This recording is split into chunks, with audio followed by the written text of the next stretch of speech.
BJP ഈ ഗവർണർമാർ ഉപയോഗിച്ച് നമ്മുടെ ഉന്നത വിദ്യാഭ്യാസ മേഖലയിൽ ഒരു കാവ്യവൽക്കരണത്തിൻ്റെ സ്വഭാവം കൊണ്ടുവരുന്നു എന്നുള്ളതാണ് CPM ആരോപിക്കുന്നത്. SFI ഒക്കെ വലിയ സമരങ്ങളിലേക്കൊക്കെ പോകുന്നത് ആർലേക്കറിൻ്റെ നേതൃത്വത്തിൽ നമ്മുടെ യൂണിവേഴ്സിറ്റികൾ പിടിക്കാൻ പോകുന്നു എന്നുള്ളതാണ്. ഒരടിസ്ഥാനമില്ലാത്ത ആശങ്കപ്പെടാൻ ഉള്ള ഒരു സംഭവം അവർക്ക് ചൂണ്ടിക്കാട്ടിക്കാൻ സാധിക്കാത്തവണ്ണം അടിസ്ഥാനരഹിതമായ ആരോപണങ്ങളാണ്. ഇതെല്ലാം മറ്റ് പല വീഴ്ചകളിൽ ശ്രദ്ധ തിരിച്ചുവിടാൻ ആസൂത്രമായി അവർ നടത്തുന്ന ശ്രമമാണോ എന്ന് പോലും ഞാൻ സംശയിക്കുന്നു. ഭരണകൂടം നടത്തുന്ന ശ്രമമാണോ എന്ന് പോലും ഞാൻ സംശയിക്കുന്നു. ഇപ്പോൾ RSS സർസംഘചാലക് സംഘടിപ്പിക്കുന്ന ജ്ഞാനസഭയിൽ ഇന്ത്യയിലെ യൂണിവേഴ്സിറ്റിയിലെ വൈസ് ചാൻസലർമാർ മുഴുവൻ പങ്കെടുക്കുകയാണ്, അല്ലെങ്കിൽ അവരെ ക്ഷണിച്ചിരിക്കുകയാണ്. എത്ര പേര് പങ്കെടുക്കുന്നറിയില്ല. അങ്ങനെ പങ്കെടുപ്പിച്ചുകൊണ്ട് ഉന്നത വിദ്യാഭ്യാസ മേഖലയെ RSS നിശ്ചയിക്കുന്ന ഒരു വഴിയിലൂടെ കൊണ്ടുപോവുക എന്നുള്ളതായിരിക്കുമോ?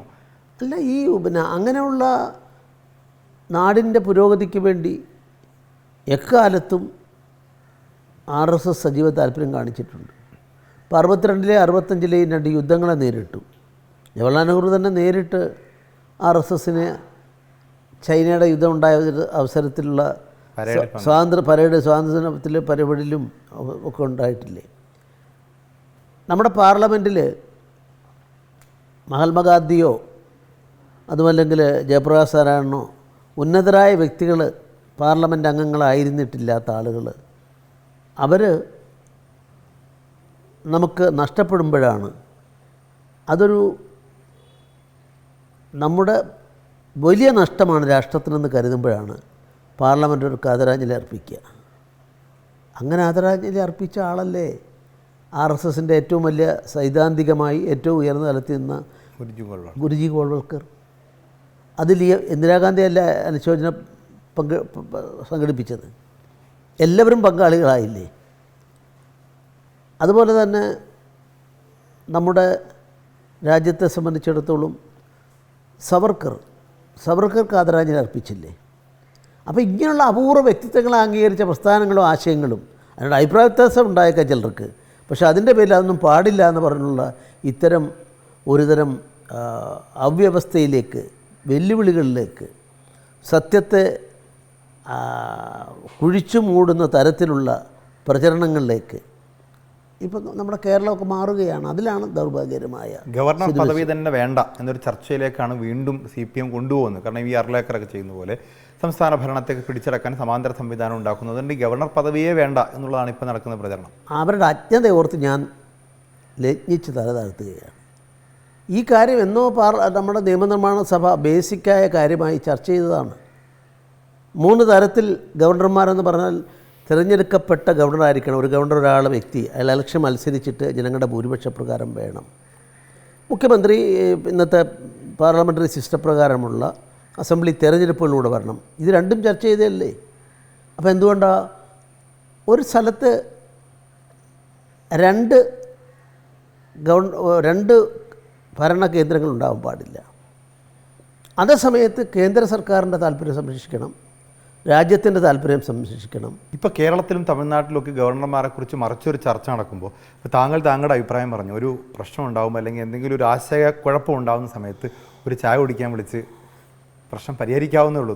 ആ ഒരു മാതൃകയുണ്ടല്ലോ, അതെന്തുകൊണ്ടാണ് സ്വീകരിക്കപ്പെടാത്തത്? അതൊരു മാതൃകയൊന്നുമല്ല, എൻ്റെ ശൈലി എന്നും അതാണ്. അതുകൊണ്ടാണ് ഇവിടുത്തെ CPMൻ്റെ ആൾക്കാർ AK ബാലനും ഞാനും കൂടെ ഒന്നിച്ച് 75-ലെ അടിയന്തരാവസ്ഥ കാലഘട്ടത്തിൽ ഒത്തൊരുമിച്ച് നിന്നുകൊണ്ട് ലോ കോളേജിലെ അന്ന് തെരഞ്ഞെടുപ്പ് നടന്നുള്ളൂ. ഞാൻ മാഗസിറ്ററുമായി, അദ്ദേഹം യൂണിവേഴ്സിറ്റി കൗൺസിലറുമായി. അത് പറഞ്ഞിട്ടുണ്ടല്ലോ. ഞാൻ ഗവർണറായിട്ട് പോകുമ്പോൾ അദ്ദേഹം എനിക്ക് പോസ്റ്റ് ഇട്ട് എന്നെ അഭിനന്ദിച്ചിട്ടുണ്ടല്ലോ. അപ്പോൾ അതുകൊണ്ട് ഇത്തരത്തിലുള്ള ഒരു കേരളത്തിലെ ഒരു സമവായം ഇത് ബേസിക്കായി പൊതു സ്വഭാവത്തിൽ, പൊതു സാമൂഹ്യ പ്രവർത്തനത്തിൽ അവലംബിക്കേണ്ട കാഴ്ചപ്പാടാണ്. ഈ സമന്വയത്തിൻ്റെ പാതയിൽ നേരത്തെ CPMുമായിട്ടൊക്കെ സഹകരിച്ചതിനെ കുറിച്ച് പറഞ്ഞു, AK ബാലനുമായി സഹകരിച്ചതിനെ കുറിച്ചൊക്കെ പറഞ്ഞു. പക്ഷേ CPM ഇപ്പോൾ ആ ബന്ധം പൂർണ്ണമായിട്ട് നിരാകരിക്കുക, അങ്ങനെ ഒരു സഹകരണം BJPയുമായിട്ടോ ജനസംഘമായിട്ടോ RSSുമായിട്ടോ ഉണ്ടായിട്ടേ ഇല്ല എന്നാണ് പറയുന്നത്. അതിന് നിങ്ങൾ ഈ മാധ്യമങ്ങളെ വേണ്ടത്ര ബഹുമാനപ്പെട്ട മുഖ്യമന്ത്രി പത്രസമ്മേളനം നടത്തി നിലമ്പൂരിന് 2 ദിവസം മുമ്പ്. ഞാൻ വിചാരിച്ച ഇലക്ഷന് വേണ്ടിയായിരിക്കുമെന്ന്. അത് ചിലരുടെ വോട്ടുകൾ കിട്ടാനുള്ള തന്ത്രമായിരുന്നു. അദ്ദേഹം രോഗികളൊക്കെ കാണിച്ചുകൊണ്ട്. അദ്ദേഹത്തോട് ഞാൻ ചോദിക്കുന്നു, പെരിങ്ങാളത്ത് ഞങ്ങൾ KG മാരാരെ തോൽപ്പിച്ചു,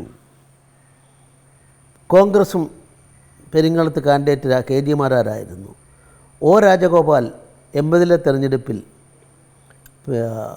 കാസർഗോഡ് മത്സരിച്ചപ്പം ചേർക്കുളം അബ്ദുള്ളയായിരുന്നു ഇലക്ഷൻ കമ്മിറ്റിയുടെ ചെയർമാൻ. UDF പിന്താങ്ങി. ഇവർ തമ്മിലെ ബന്ധമാണെന്ന് അദ്ദേഹം പറയുന്നു. ഞാൻ ഇതിന് ഇടയിൽ രണ്ടും ഞാൻ ചോദിക്കുന്നു. 77-ലെ തെരഞ്ഞെടുപ്പിൽ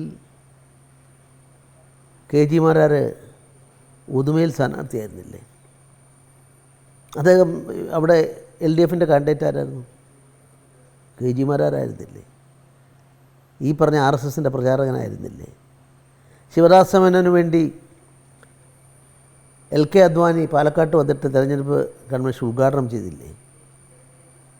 അപ്പോൾ എന്തർത്ഥമാണ്? 1967 ഇന്ദിരാഗാന്ധിക്കെതിരായിട്ട് 7 സംസ്ഥാനങ്ങളിൽ 8 സംസ്ഥാനം, കേരളം പിന്നെ അന്ന് സപ്തകക്ഷി മുന്നണിയായിരുന്നു. മറ്റ് 7 സംസ്ഥാനങ്ങളിൽ ആദ്യമായിട്ട് കോൺഗ്രസിൻ്റെ കാലിൻ്റെ ഇടയിലെ മണ്ണ് ചോർന്നു പോയി.